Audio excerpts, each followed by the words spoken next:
Imaginez que la fille idéale, et combien j'ai vu comme ça de jeunes gens malheureusement échouer, en disant elle n'est pas très religieuse mais je vais la rendre religieuse. Genre ils connaissent un top modèle, ils vont lui faire teshuva. Un mannequin de Christian Dior, ils vont la convertir. Ça se passe très bien. D'ailleurs ma mère est d'accord et le Beddin aussi. Avec un peu de piston ça va s'arranger. C'est une grosse équation. Est-ce qu'on va vraiment être heureux? Moi, j'ai vu un peu passer le train.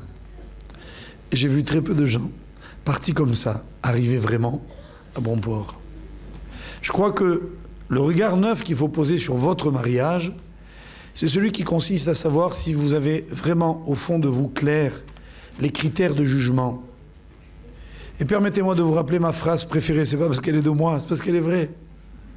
On n'épouse pas quelqu'un sur catalogue comme à la Redoute, aux Trois Suisses, en disant, bon, on fait des critères de sélection, je veux une blonde ashkénaze, 1m70, 92 kilos, etc. Enfin bref, on énumère ce qu'on veut, et puis on coche.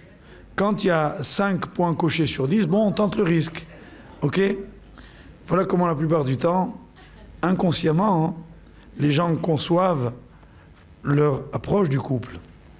Je crois qu'un mariage réussi, c'est un homme ordinaire et une femme ordinaire qui font un couple exceptionnel. Simplement, ils doivent le rendre exceptionnel. Et ça, c'est une autre paire de manches. Parce que ça va dépendre que d'eux. Et s'investir vraiment dans sa vie, construire vraiment son bonheur. Qui est prêt à prendre le temps? Or, ça prend du temps. Je m'empresse de vous le dire. Ne croyez pas que si vous êtes un homme très pressé, vous allez arriver à destination et quand même réussir votre couple. C'est pas vrai, il faut prendre le temps.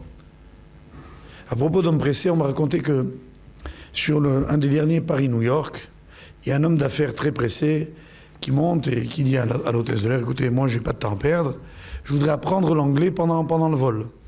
J'aimerais à destination savoir déjà parler l'anglais. Or là, l'hôtesse lui dit, écoutez, mettez Channel 4, prenez la 4e chaîne et puis vous écoutez, c'est tout en anglais. Et alors il arrive à New York et le douanier, à l'arrivée, lui demande qu'avez-vous à déclarer en anglais. Il lui fait crrrr. Je ne sais pas si vous avez compris, enfin je vais vous expliquer après. Ça veut dire que, enfin en gros ça ne marchait pas quoi là. Pour ceux qui ont un peu de passage dans la salle.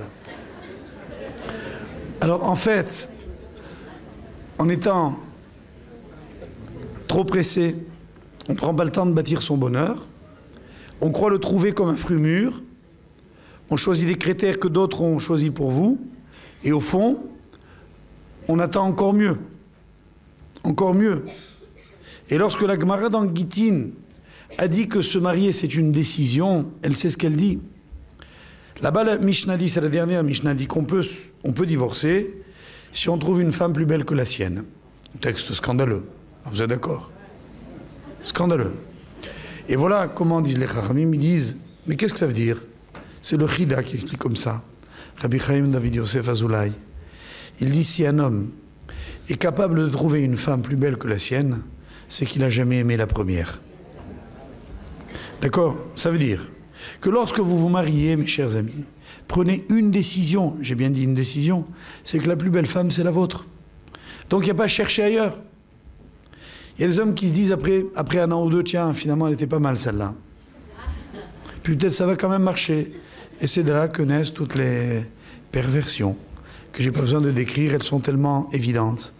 Alors, mes chers amis, peut-être que vous me direz que j'essaie de décrire devant vous un univers idéal, un cocon, dans lequel je voudrais vous voir emmitouflé. Ne croyez pas ça.